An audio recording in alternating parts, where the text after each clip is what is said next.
Hola hermanos, el día de hoy, 27 de enero del 2022, es jueves de la tercera semana del tiempo ordinario.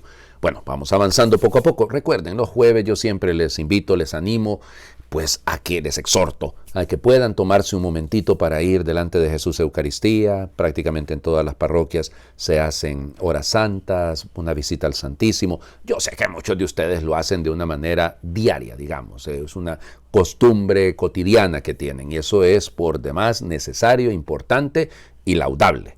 Pero el jueves, porque rememora el día en el que fue instituida la Santa Eucaristía, entonces por eso hacemos un gesto un poquito mayor, ¿no? Bueno, hoy es día de Santa Angela di Merici.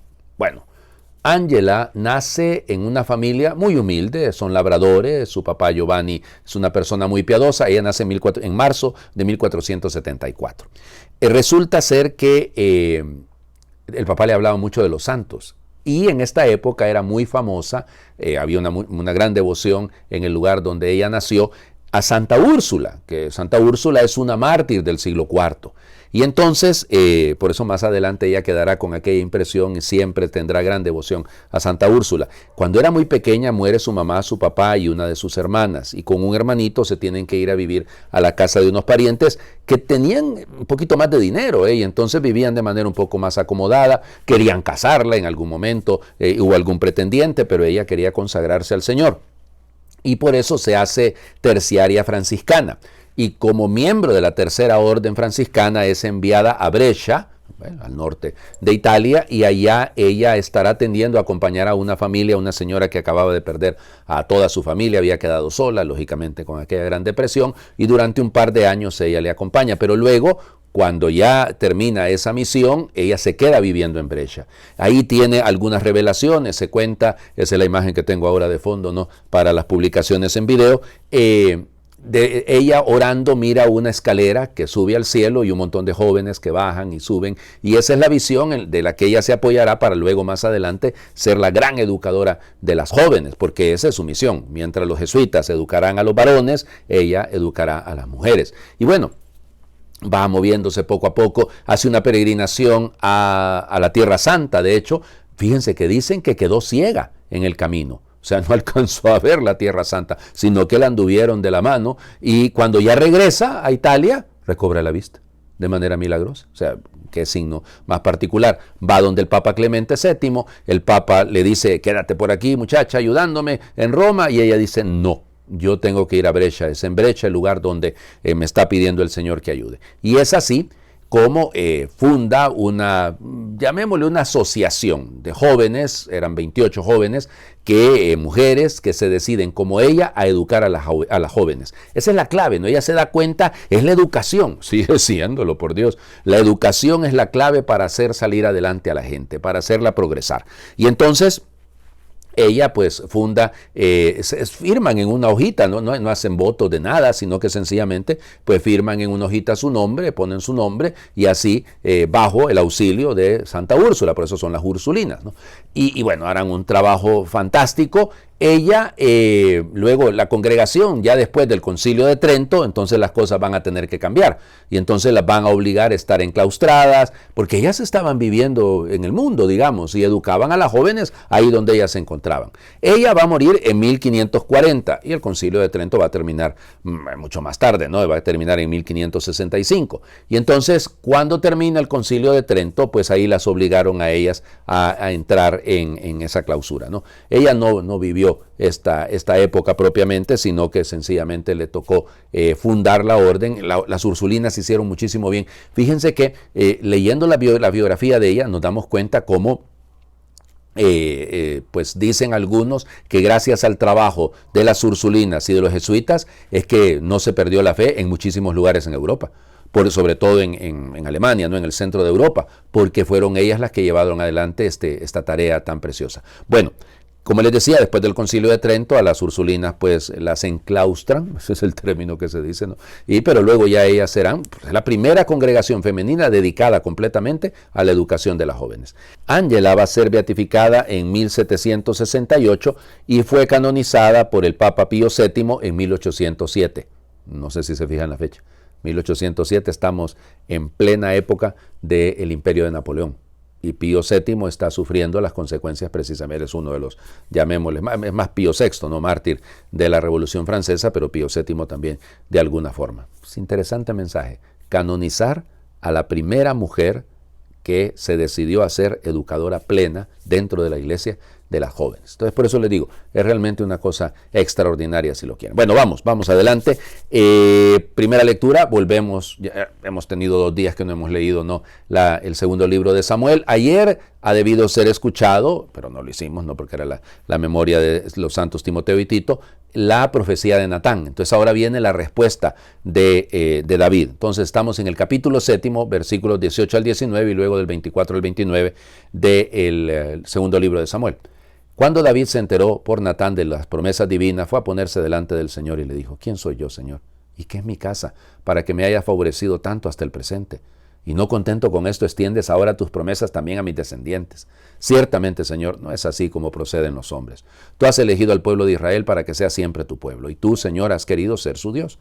Ahora, Señor, manténle a tu siervo y a su casa la promesa que le has hecho, y cumple tus palabras. Así tu nombre será glorificado para siempre, y todos dirán: el Señor de los ejércitos es el Dios de Israel.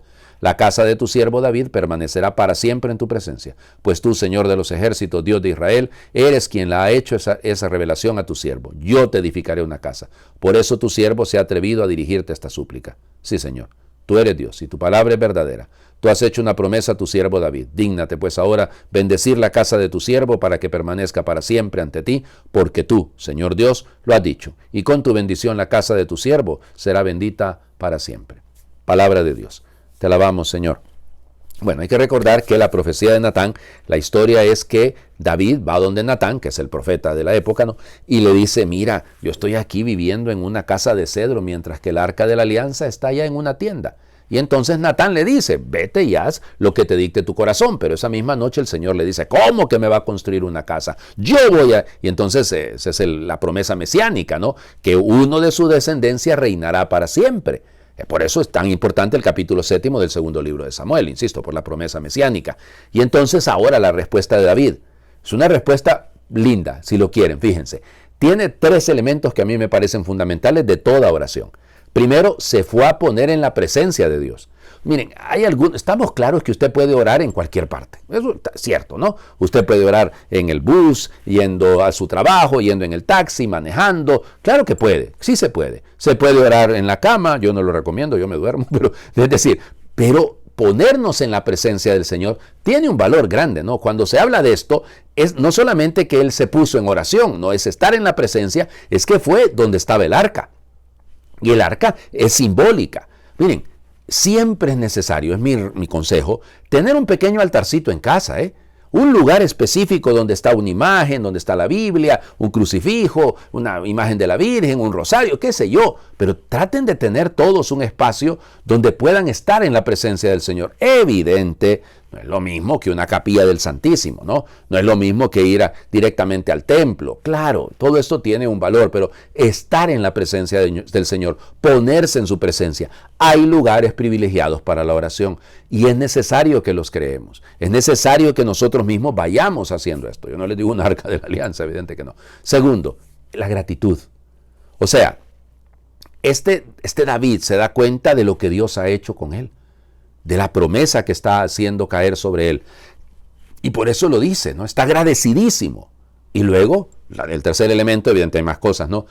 Es esta oración que es consciente David que lo que Dios promete también desemboca en su familia. O sea, tiene repercusiones en su familia. Cuando llegamos a la oración delante de Dios, nos damos cuenta de que debemos ser agradecidos. David le pide, claro, hay petición aquí. Él impetra que el Señor cumpla con su promesa. Es legítimo, ¿no? Pero es pensar más allá de su nariz, ¿no? Es ver más allá de su nariz. Es esa actitud de: Señor, concédeme esta gracia, que mi familia siempre esté en tu presencia. Trabajemos para ello, ¿no? El Evangelio. Seguimos ya, retomamos a Marcos. Marcos capítulo 4, versículos del 21 al 25. En aquel tiempo Jesús dijo a la multitud: ¿acaso se enciende una vela para meterla debajo de una olla o debajo de la cama? No es para ponerla en el candelero, porque si algo está escondido es para que se descubra, y si algo se ha ocultado es para que salga a la luz. El que tenga oídos para oír, que oiga. Siguió hablándoles y les dijo, pongan atención a lo que están oyendo. La misma medida que utilicen para tratar a los demás, esa misma se usará para tratarlos a ustedes. Y con creces, al que tiene se le dará, pero al que tiene poco, aún ese poco se le quitará. Palabra del Señor. Gloria a ti, Señor Jesús. 2 puntos claves aquí, ¿no? Estamos en el capítulo 4 del Evangelio de Marcos, estamos hablando de parábolas, o sea, son textos que tienen que ver con parábolas. Debimos haber escuchado ayer la parábola del sembrador. Ahora pues empezamos a escuchar estas otras parábolas, porque ¿acaso se enciende una luz para esconderla? No, se le pone en un candelero. Por eso no hay nada oculto que no llegue a saberse. Yo siempre le bromeo cuando leo este texto, tanto en la versión de Marcos como en la de Mateo, que pues será que vamos a, padre, y las cosas que yo le confesé a usted entonces se van a saber, alguien las va a dar a conocer. No, nosotros sacerdotes no. Es que no se refiere a eso, no. Un secreto que usted tiene por ahí. No, hombre. Estamos hablando de la luz, y la luz en este sentido es la palabra de Dios, es la fuerza del Evangelio. Hay algunos que lo escondemos, ¿no? Decimos tener fe, decimos ser creyentes, pero no se nos nota para nada, porque nosotros vivimos con la fe escondida, hasta con pena, con miedo nos da a confesar nuestra fe. Miren, yo me acuerdo, no hace mucho, estaba yo invitado a comer en un restaurante, y entonces estábamos por allá, y de repente miro por allá a uno que yo sé que es católico, y antes de comer se persinó, por una cosa que nadie lo viera, oigan, era más rápido que Flash. Entonces, ¿por qué? Hombre, con calma, persínate con calma, dale gracias al Señor, eleva las manos y dice, gracias Señor por estos alimentos que recibo de tu bondad. En el nombre del Padre y del Espíritu Santo. ¿Cuál es el problema, pues? Ay, que van a notar que soy católico, que van a notar que rezo, que van a notar los signos externos, a veces los cubrimos, ¿no? Una cruz, un rosario, una medallita. No, ahí escondidita, por Dios. O sea, es decir, ahí está el problema nuestro, que a veces no sabemos manifestar lo que hemos recibido. El que tenga oídos para oír, que oiga. Pues sí, si usted no quiere hacer caso, si usted no quiere atender a lo que Dios le dice. Y luego el siguiente elemento es eso. Pongan atención a lo que están oyendo, vuelve el Señor Jesús. A ustedes, a nosotros discípulos, nos dice que pongamos atención. La misma medida que utilicen para tratar a los demás, esa misma la usarán para tratarlos a ustedes. Y con creces, una cuarta más, decía mi abuelita. Al que tiene se le dará. ¡Uy, Dios mío, ¿esto qué es? Esta es la economía moderna. Al que tiene se le dará más y al que no tiene le quitan hasta lo que tiene. No, si no está aquí, no estamos hablando de tratados de economía. Estamos hablando de cómo aquel hombre que no pone al servicio de los demás los dones que Dios le ha dado, los va a terminar perdiendo. Porque los malgastó, pues, porque los desperdició. Bueno, oigan, disculpen, vamos, hagamos oración. Nos pusiste, Señor, en esta tierra como luz, como hoguera abrasadora, a nosotros que apenas mantenemos encendida la fe de nuestras almas. Nos dejaste, Señor, como testigos, como anuncio brillante entre las gentes, a nosotros, tus amigos vacilantes. No te oirán si nosotros nos callamos, si tus hijos te apartan de sus labios. No verán el fulgor de tu presencia, si tus fieles te ocultan con sus obras. Ay de aquel que no siembre a manos llenas, el que guarda en su pecho tus regalos, el que deja a los ciegos con su noche y no da de comer a los hambrientos. Ay de aquel que no grita tu evangelio, el que calla detrás de sus temores, los que buscan tan solo los negocios, olvidando dar la vida a tu mensaje. Fortalece, Señor, nuestra flaqueza. Que tus siervos anuncien tu palabra, que resuene tu voz en nuestra boca, que tu luz resplandezca en nuestras vidas. Tú serás fortaleza de tu pueblo, la victoria del hombre desvalido. Con tu ayuda serán irresistibles tus testigos dispersos por la tierra. Amén. El Señor esté con ustedes. Y les bendiga a Dios por intercesión de Santa Ángela de Merici, el que es Padre, Hijo y Espíritu Santo, y su bendición descienda y les acompañe siempre. Feliz jueves para todos.